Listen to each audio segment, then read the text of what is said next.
Lars. Together, we can forge a new beginning for America. I want to make sure every American is listening today. This is the Larson Show. When Lars talks, he talks for me. I'm President Lars. Broadcasting to the entire country from the left coast of America. If there's someone with a grenade launcher outside the Capitol today, I want them shot in the head. Now, honestly provocative talk with Lars Larson. Welcome back to the Lars Larson Show. Glad to be with you, and we've got a lot to talk about tonight, but I don't want to make Wisconsin Governor Scott Walker wait even one more minute on hold to talk to him tonight. How are you doing, Governor? Hey, I'm doing quite well. Thanks for having me on. Boy, you've really lit a fire on a few different issues tonight. Why don't we start with Hillary Clinton, because there are 7,000 new emails being dumped out tonight by the State Department, and we're told that at least 150 of them involve classified materials. What does that say about Hillary Clinton as a potential candidate for President of the United States? Well, I think it's yet more evidence that she's not qualified to be the president. It's either illegal or incompetence. Either way, it's bad, and it doesn't make her qualified to be president. She claimed there was not sensitive information. There was. She claimed there wasn't classified information. Yet again, there's more evidence that there was. She claimed there wasn't top secret information. And this is not an email scandal. This is a national security scandal. She's threatened not just our nation's national security. She's threatened yours and mine, those of our children and others across America. And sadly, the Chinese and Russian governments, as I've said before, probably know more about Hillary Clinton's email server than do the members of the United States Congress. And that makes her unqualified to be president of the United States. Well, in fact, Governor Walker, haven't you gone even further, a bit further than that, by saying she's not just unqualified, she's disqualified? I think she's absolutely disqualified this. To me, you look at this, there's only one of two explanations. Either she broke the law, it is illegal to have the transfer of classified and top secret information under an unsecured, non-governmental entity. So her server, her personal server, does not qualify under the law for that. Or if she claims that somehow now that she didn't know what top secret and classified information was, then she's not competent to be the president of the United States. Either way, this has disqualified her from being president. And I think it's about time the American people, certainly you're bringing it up, others are bringing it up, but I think the American people need to stand up and say, enough is enough. She put our national security at risk. She put the national security of not just some blanket entity, but of everyday Americans at risk because of her actions. Do you think that there should be a criminal investigation, and do you think the American public can expect a criminal investigation of a top Democrat by a Democrat DOJ?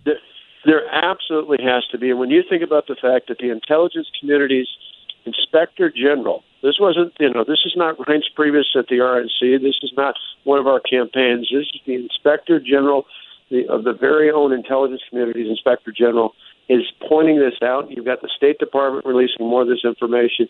I think it is abundantly clear. It's why we need to keep talking about it, because in the past, on issues like this, the Clintons have found a way to cover this up. We cannot cover this up. As you noted, I've said this makes her disqualified for being president. I think she needs to be held accountable for not just this, but think of all the other things. I mentioned this the other day at the Citadel when I was in South Carolina talking to nearly 1,000 cadets at the Citadel.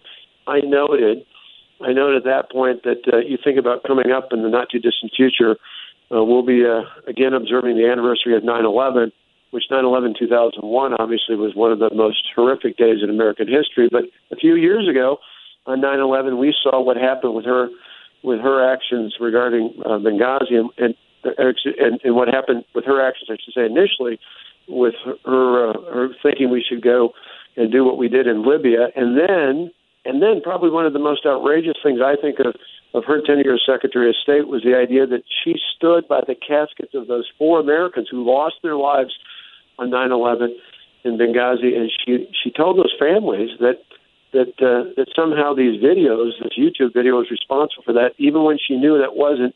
Again, time and time again, she seems to be more interested about her own political future and not about what's doing right by America. Let me ask you about Jeb Bush. You say that he is wrong to not commit to tearing up that Iran deal on the very first day if he becomes president. What would you do?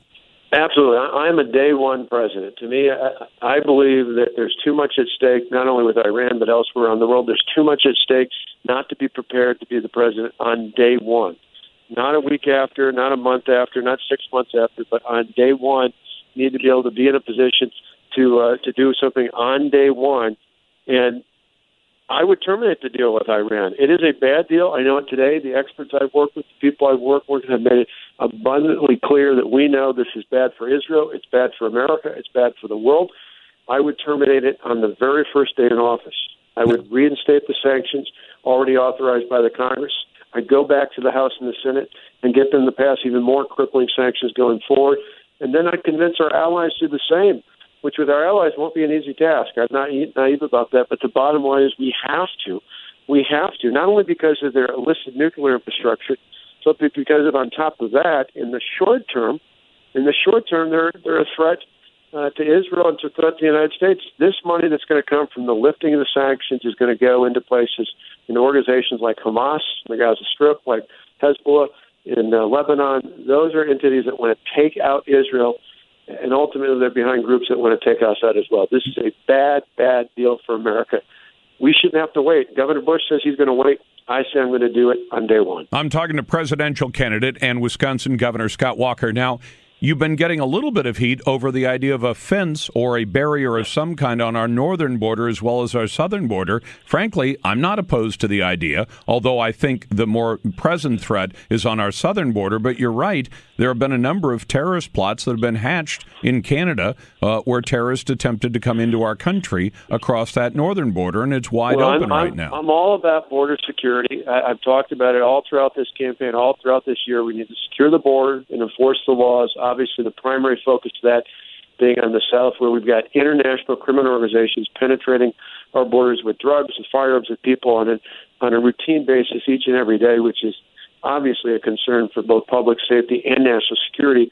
But I raised on Meet the Press, which just amazes me how some in the media, though, take things way beyond what was pointed out. I point out to Chuck Todd when he asked about that I've actually heard of late at some of our campaign events, one person in particular who I believe was retired in law enforcement, noted the concern he had was about the federal government not having enough personnel to respond to law enforcement, particularly those counties along the border, the northern border, and that he thought it was worth looking into. And I said, yeah, I think that is a legitimate issue. We should make sure that we've got the personnel to make sure that anywhere, be it at our land-based borders, be it in our water-based ports, other areas out there, we need to make sure we have the personnel to deal with issues that come up anywhere around the perimeter of the United States. That's my point was there. It was about responding to an issue that someone had brought up to me at a town hall meeting type setting, and I did think it's a legitimate issue, and I do today. By the way, Governor, I'm glad to hear you using Israel as an example of a place that built a wall almost 500 miles long for just a few $1 billion, and it made a dramatic difference. I've been disappointed over the years that more Republicans have not used that as an example of where it can be done. I've seen it. I've been in Israel. I've seen it. It is a combination of effectively building a wall, a fence that was put up, and then making sure they have the personnel and the technology. So that's the key. It's not just about putting the infrastructure up. It's about making sure that you staff it appropriately and you provide the appropriate level of technology to make sure that it's truly effective. They did it to try and minimize the impact from terrorists. And again, this is precisely why we should be doing it. This is not just this is much bigger than the issue of immigration. This is about securing the public safety for the people near those areas, and it is definitely about our nation's national security and about our sovereignty. Incredibly important. Governor Walker, it's a pleasure to have you on. Thanks very much for the time. My pleasure. Good to be with you. Take care now. Governor Scott Walker from Wisconsin running for the Republican nomination for President of the United States. Back in a moment. You've got the Larson